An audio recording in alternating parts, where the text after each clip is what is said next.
저와 여러분들이 함께 나누실 말씀은 마태복음 6장 5절서부터 8절까지 말씀입니다. 마태복음 6장 5절서부터 8절 저와 여러분들이 함께 하나님의 말씀을 함께 읽으시겠습니다. 또 너희는 기도할 때에 외식하는 자와 같이 하지 말라. 그들은 사람에게 보이려고 회당과 큰 거리 어귀에 서서 기도하기를 좋아하느니라. 내가 진실로 너희에게 이르노니 그들은 자기 상을 이미 받았느니라. 너는 기도할 때에 내 골방에 들어가 문을 닫고 은밀한 중에 계신 내 아버지께 기도하라.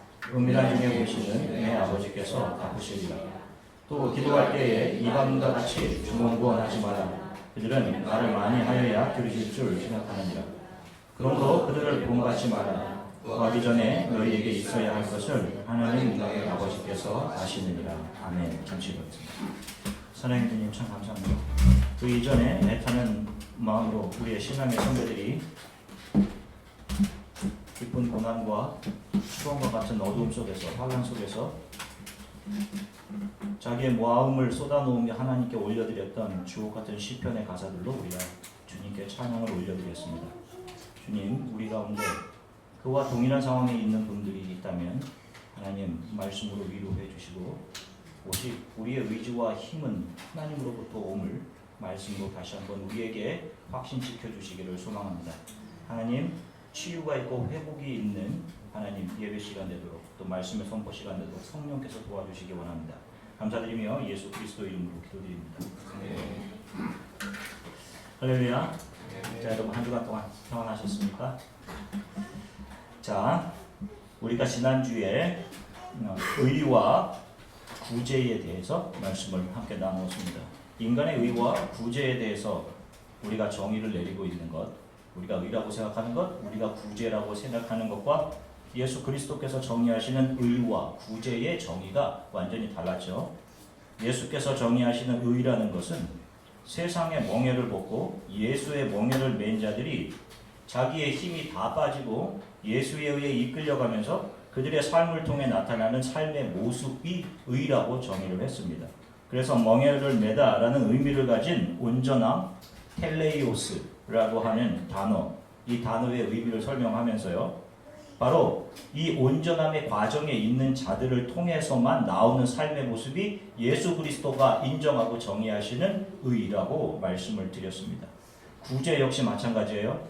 예수를 통해 받은 구제가 그대로 다른 이들에게 전달되는 것, 이것이 구제다라고 말씀을 드렸어요. 그래서 은혜를 받은 자들이 감사로 내어주는 것이라고 지난주에 정의를 내렸었습니다.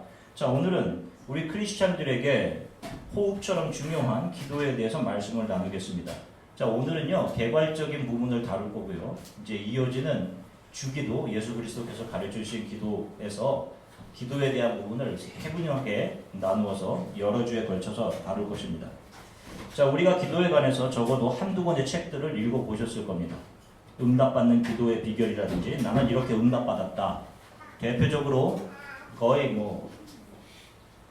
베스트셀러 중 베스트셀러인 윌킨슨의 야베스의 기도라는 한 책들, 제가 말씀드린 이 책들 중에 적어도 한 권 정도는 읽어보셨지 않을까 생각을 해요. 아니면 책 제목이라도 기억하실 거라고 생각을 합니다. 자, 성경 기독교 섹션에 가보시면, 서점 기독교 섹션 가보시면 이런 책들은 늘 베스트셀러 칸 위에 놓여 있어요.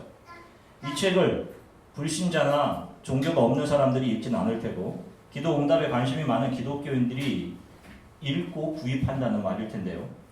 이런 책들 대부분이 기도 응답이라는 것을 내 소원의 성취나 눈에 나타나는 어떤 결과들, 내 앞에 나타나는 어떤 결과들로 정의하면서 그런 응답들을 위한 기도의 구체적인 방법론을 이야기하고 있으니 잘 되어보고자 하는, 이 세상에서 성공해보고자 하는 사람들의 관심을 끌 수밖에 없어요.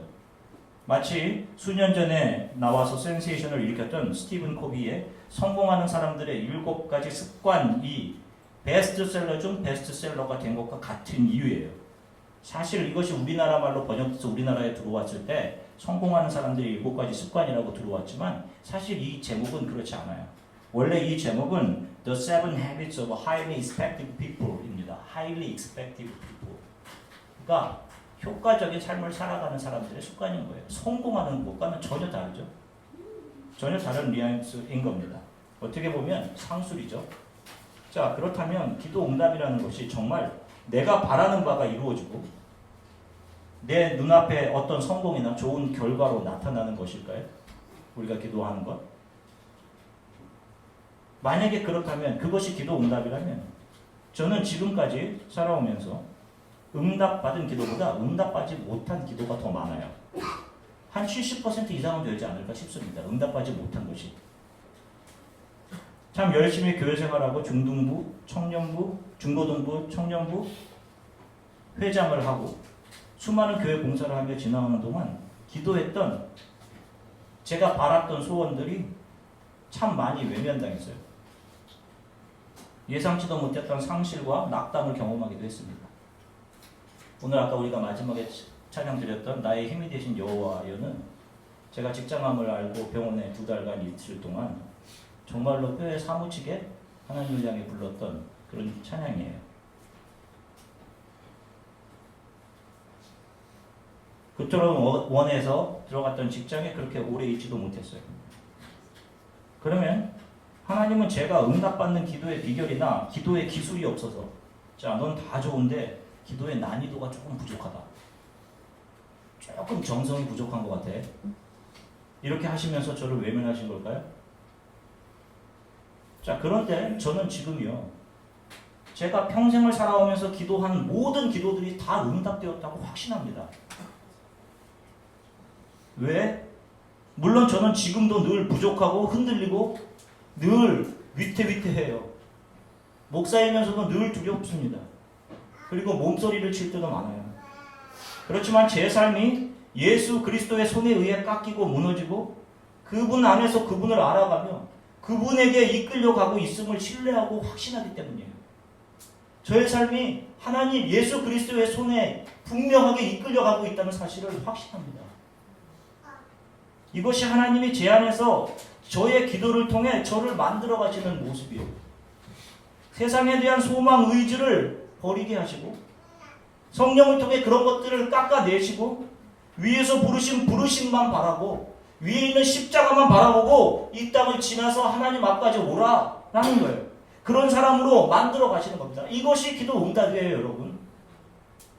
사람들이 왜 이렇게 눈에 보이는 결과들, 나의 소원이 이루어지는 것에 집중하고 그런 주제들을 다룬 기도의 책들에 많은 관심을 가지게 되는 걸까요?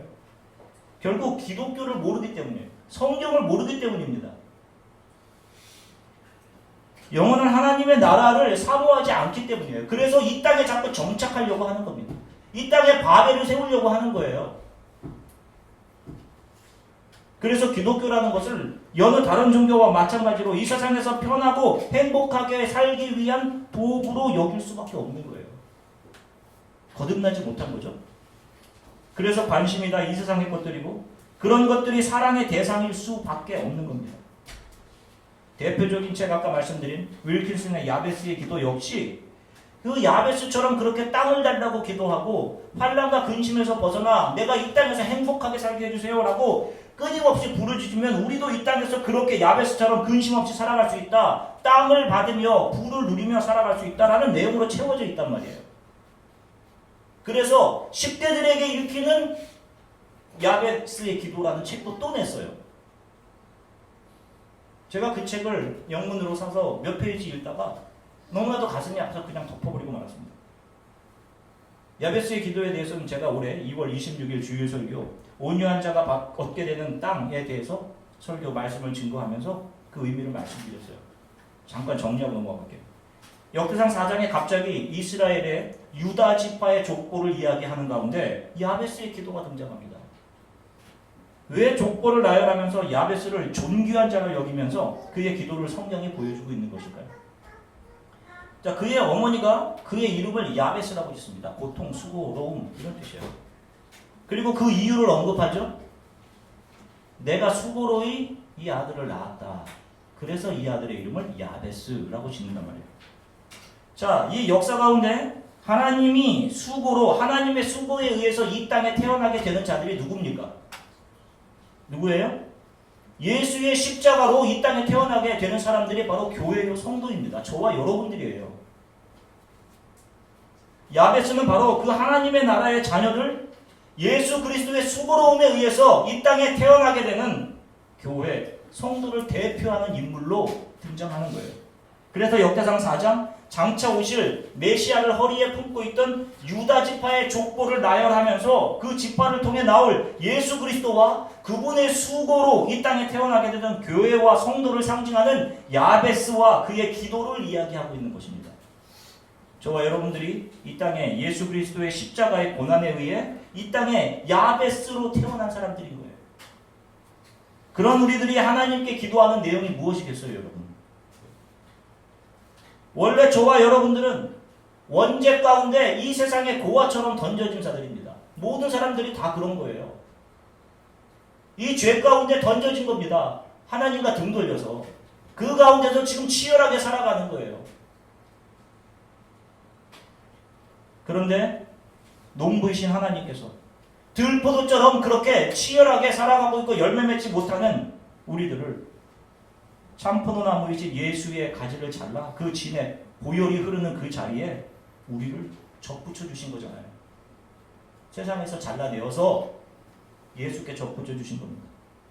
농부이신 하나님의 수고와 예수 그리스도의 고통, 진의 보혈로 우리가 생명을 유지하며 사는 거라고.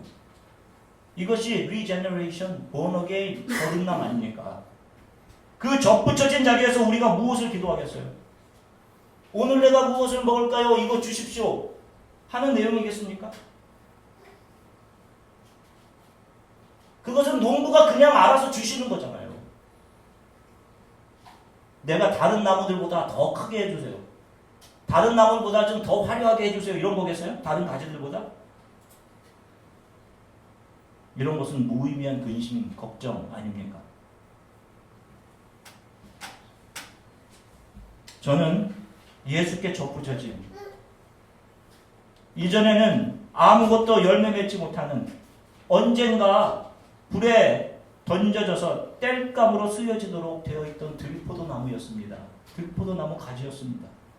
이런 저를 예수께 붙여주셔서 예수의 생명으로 다시 살게 하신 하나님, 저를 통해 하나님 아버지께서 원하시는 참포도나무 열매가 잘 맺게 해주세요. 제 삶에서. 이 간구가 예수 안에 있는 크리스천 야베스들의 기도인 거예요. 많은 크리스천들이 기도라는 것을 대부분 내가 무엇을 구해서 하나님이 그것을 들어주시는 것으로 인식을 해요. 그래서 기독교인들 중에 많이 나오는 제목 중에 하나가 뭐예요? 서로 모이면 뭐 큐티 모임 하시고 이럴 때 하면 나 이런 응답 받았어. 막 이런 내용만 하시잖아요. 나는 이렇게 오래 기도하는데 아직도 응답을 안 해주시네. 이런 얘기 하시죠. 기도라는 것은 세상을 사랑하고 자기만을 사랑했던 죄와 사망을 향해 길을 걷고 있던 사람이 예수의 은혜로 죄에서 구원받고 영원한 하나님의 나라를 믿음으로 보게 된 그런 성도들이 눈에 보이는 이 세상을 지나면서 수많은 사탄들의 공격 속에서 그 사탄이 우리를 절망하게 만들고 고반 쓰러지게 하는 상황들 속에서 그것을 해결할 다른 세상의 것들을 의지하는 것이 아니라 하나님 앞으로 그 모든 것들을 가지고 나와서 하나님 앞에 자신이 처한 상황과 감정들 모든 것을 하나님 앞으로 가지고 나와 그분께 쏟아놓는 것을 이야기해요. 여러분 이게 기도입니다. 내 모든 감정과 내가 가지고 있는 모든 것을 하나님 앞으로 가져나와 그분께 쏟아놓는 거예요. 다른 것 의지하지 않고 다른 사람에게 가지 않고 하나님 앞으로 가져가는 것입니다. 그러면 반드시 하나님이 약속하신 대로 거기에 하나님의 위로와 응답이 있어요. 무슨 응답인가요? 더욱더 하나님만 신뢰하는 사람으로 만들어져 가는 우리의 모습을 보게 하죠. 그래서 기도는 아버지 되시는 전능자 하나님께 내 마음을 쏟아놓는 것이라고 오늘 설교의 제목처럼 우리가 그렇게 정의할 수 있는 거예요. 수시로 기도를 통해 우리는 세상 속에서 믿음 붙들며 살아가다가 우리가 맞닥뜨리는 상황들 그리고 거기서 느끼는 감정들을 가지고 하나님 앞으로 나아가는 겁니다. 다른 사람에게 가서 쏟아놓는 게 아니라 그리고 때로는 하나님께 묻기도 하고 감사하기도 하고 자신의 감정, 불명, 불평, 불만들 얼마든지 쏟아놓을 수 있어요. 우리가 지금 읽는 시편들이 다 그렇잖아요. 시편이 뭐예요? 복조 붙인 기도 아닙니까? 시편 28편 1절부터 2절까지 함께 읽으시겠습니다. 시편 28편 1절 2절입니다. 앞에 보시고 함께 읽으시겠습니다. 여호와여 내가 주께 부르짖으오니 나의 반석이여 내게 귀를 막지 마소서. 주께서 내게 잠잠하시면 내가 무덤에 내려가는 자와 같을까 하나이다. 내가 주의 지성소를 향하여 나의 손을 들고 주께 부르짖을 때에 나의 간구하는 소리를 들으소서. 아멘. 아까 우리가 나의 힘이 되신 여호와여 내가 주를 찬양합니다 와 같은 다윗의 시입니다. 가장 어려울 때 하나님께 올려서 지은 시예요. 구약시대 이스라엘 백성들을 위해 중보 기도하는 사람은 대제사장이었습니다. 대제사장만이 1년에 한 번 대속죄일에 지성소에 들어가서 백성들을 위해 기도했어요. 자, 그런데 다윗을 보세요. 자신은 대제사장이 아니기에 그 지성소에 직접 들어가지는 못하지만 자, 그 지성소를 향해서 자신의 손을 들고 기도한다라고 얘기해요. 세상이 아닌, 세상을 향해서가 아닌, 세상을 향해서 등 돌리고 하나님이 계신 곳을 향해서 얼굴을 들고 그 자리에서 하나님만을 바라보며 내 상황, 내 마음을 하나님께 쏟아놓겠습니다 하는 거예요. 우리 성도의 기도는 전능자 하나님이 우리의 아버지 된다는 전제에서 시작하는 겁니다. 그분이 우리의 아버지 되시고 우리의 힘이 된다는 전제에서 시작해요. 당연하게 우리는 모든 상황과 문제 앞에서 그 문제와 상황을 뛰어넘어 초월자로 존재하시는 하나님 앞으로 나아가 우리의 두려움과 어려움, 힘듦을 그분 앞에 당연히 쏟아놓을 수 있어요. 그래서 유치해 보이는 그런 내용들도 얼마든지 기도가 될 수 있는 거예요. 시편에 그런 내용이 있잖아요.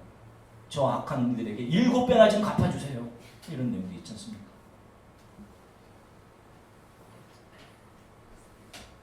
여러분들은 우리 삶에서 겪는 어려움들이나 억울함들, 심지어는 스트레스를 무엇으로 해결하십니까? 여러분들이 이것을 해결하는 것이 세상 사람들과 똑같으면 안 돼요. 어떤 청년들이 이곳에서 공부하는 거 쉽지 않아요. 충분히 이해합니다. 여러분들, 제가 10몇 년 동안 여러분들 곁에서 여러분들 보면서 진로 문제로 받는 스트레스, 네이티브와 동등한 입장에서 공부하는 거 여러분 쉽지 않죠. 그럼에도 불구하고 여러분 크리스찬 청년들은요 달라야 돼요. 이렇게 스트레스를 받는 가운데 운동하고 맥주 한잔 마시는 것이 유일한 낙이라고 하는 청년들이 있어요. 크리스찬 청년들 가운데서 장년들이고 교회 리더이고 직분자인데도 골프하고 맥주 한잔 하는 게 낙입니다. 이런 분들이 있다니까요. 여러분 아니에요. 그렇지 않습니다. 여러분은 그런 거 하실 수 있어요. 여러분 하실 수 있어요. 그러나 잘 들으세요. 그러나 가장 힘들고 스트레스 해소가 필요할 때 여러분들의 그 마음은 하나님 앞에 나아가서 쏟아져야지 맞는 거예요. 여러분. 가장 힘들 때 다른 것이 여러분들 하나님 자리에 있으면 안 되는 겁니다. 우리의 기도가 향해야 될 그 자리에 다른 것이 있으면 안 되는 거예요.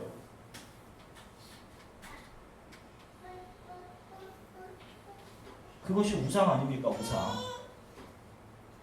시편 73편 12절서부터 17절입니다. 함께 같이 읽을게요. 시편 73편 12절서부터 17절 공동 번역으로 읽으시겠습니다.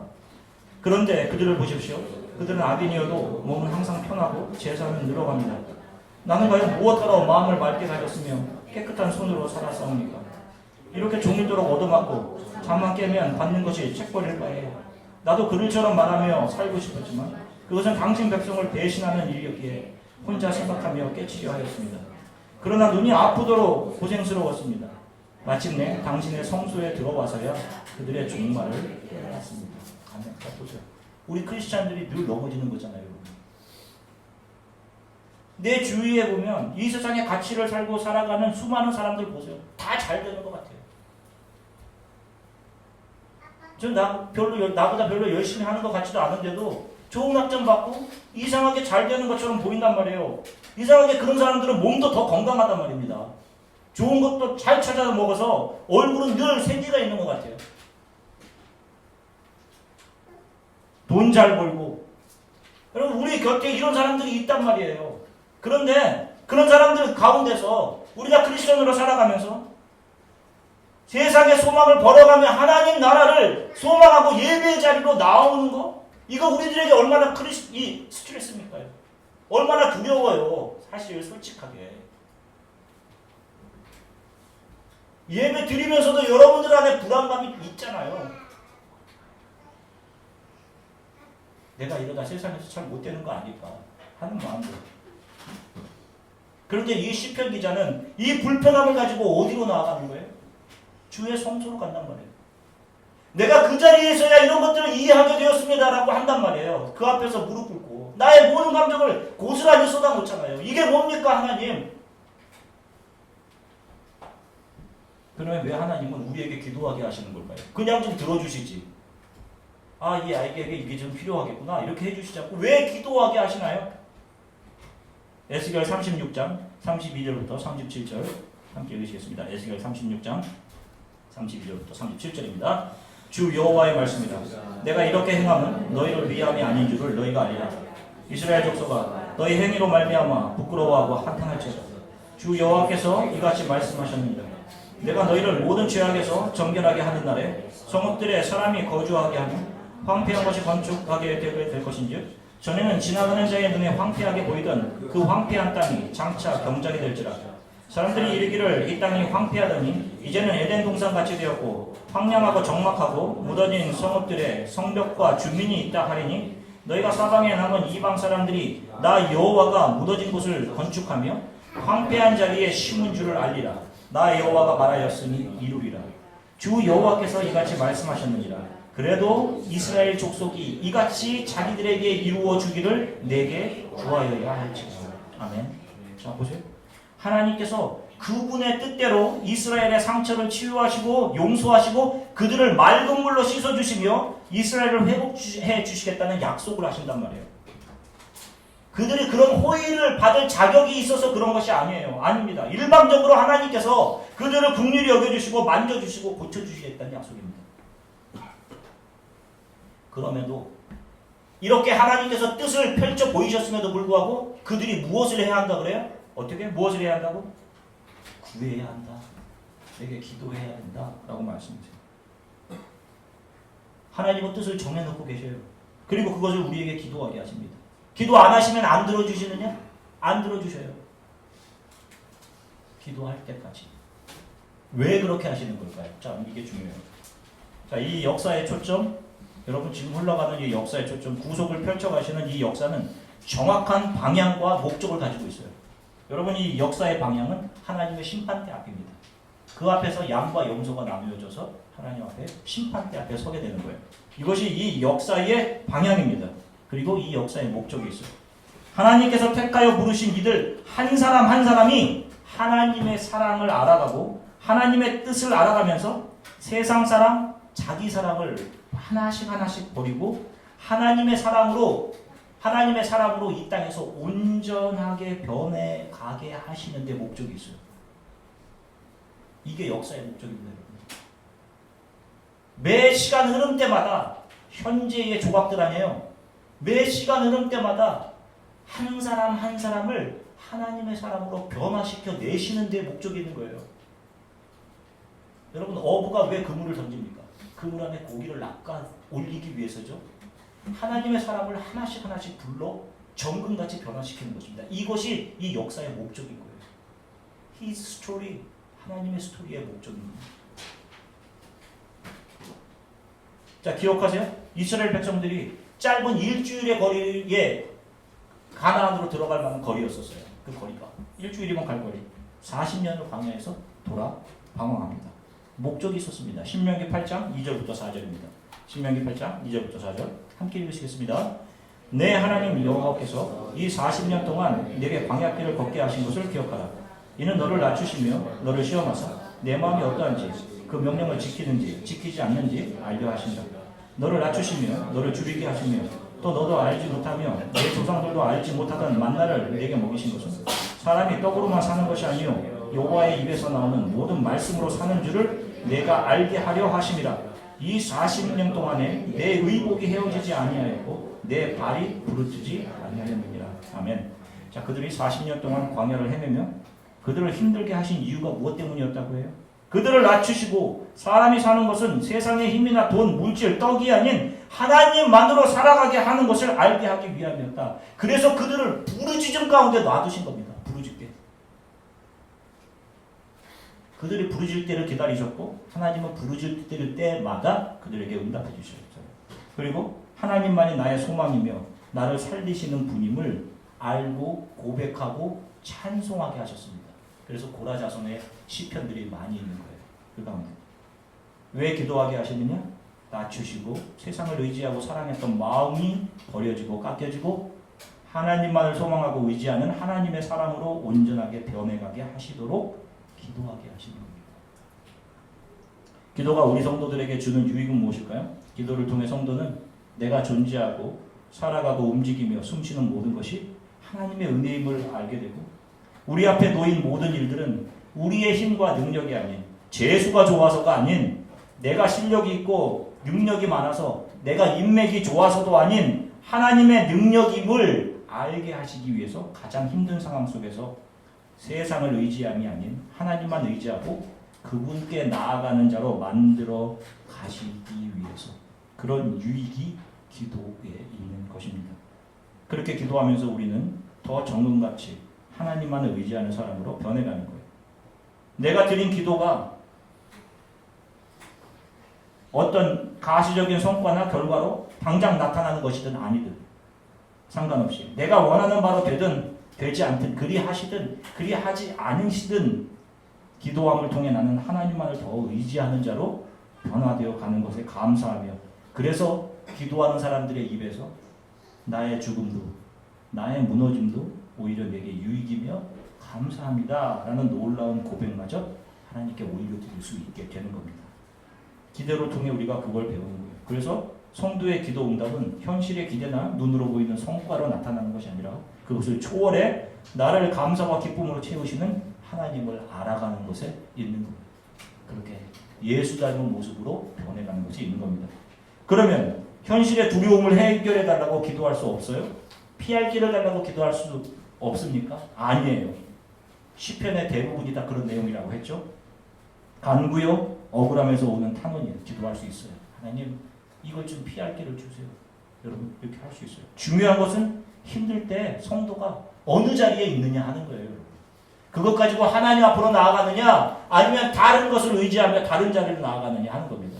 우리는 우리의 억울함을, 힘듦을, 스트레스를 가지고 하나님 앞에 나아갈 수 있지만 결국 하나님은 우리의 억울함을 갚으시는 것으로 우리의 기도에 응답을 하시면서 현실의 우리의 부족과 결핍을 채우시는 방법으로 우리의 기도를 응답하시는 것이 아니라 모든 상황 속에서 하나님만을 찬양하고 하나님의 섭리를 인정하고 감사하는 사람으로 우리를 변화시켜 가시는 것으로 우리 기도에 응답하시는 거예요. 조금 어렵지만 여러분 이걸 이해하셔야 됩니다. 조금 어려우시면 다음 주 우리 슬릿으로 나가는 다음 주 설교 요약을 다시 한번 좀 읽어보세요. 그럼에도 우리는 오늘 두려운 상황이 올 때 세상의 손을 붙잡는 것이 아니라 하나님의 손을 잡고 기도하며 이 어려움을 믿음으로 이기게 해달라고 기도하며 나아갈 수 있는 거예요. 우리의 억울함도 아버지 하나님, 아버지 되신 하나님께 일러 바치면서 하나님 보세요. 제 옆에 있는 저 세상 제 즐기는 거 보세요. 하시면서요. 나에게 하나님은 어떤 분이신가? 오늘 우리 금희 집사님이 처음에 이야기하신 것처럼 여러분 매일 묵상하십시오. 나에게 하나님은 어떤 분이신지요? 하나님이 나에게 하신 일은 어떤 것이 있는지요? 나를 위해 하고 계신 일은 무엇인지요? 힘들고 지칠 때마다 세상에 다른 것 의지 삼아 그것을 이겨보려 하지 마시고 다윗처럼 지성소를 바라보며 그 문제를 뒤로하고 세상을 뒤로하고 두 손 들고 때로는 무릎 꿇고 기도했다. 다윗, 다니엘, 우리의 신앙의 선배들처럼 하나님께 여러분들의 마음을 쏟아놓으십시오. 여러분 많이 기도한다고 하나님이 기도를 더 잘 들어주시는 것이 아닌 것은 분명하지만 우리 성도들은 여러분 가능하면 기도를 많이 하는 것이 좋은 거예요. 여러분. 많이 기도하는 것이 좋은 겁니다. 기도하지 않으면 사람은 그만큼 눈에 보이는 세상과 그 힘들을 의지할 수밖에 없는 거예요. 결국 기도의 자리로 나아가는 만큼 우리는 세상을 의지하면서 깎여져서 하나님의 사람으로 만들어져 가는 것입니다. 사랑하는 성도 여러분, 한 주간 하나님에 대한 많은 묵상과 하나님께서 나에게 하신 일들을 하나하나씩 생각해 보면서 나에게 하나님은 어떤 분이신지 그것을 여러분들의 기도로 담아서 하나님께 감사를 올려드리십시오. 억울하면 억울한 것을 하나님께 올려드리세요. 딴 데로 가지 마시고요.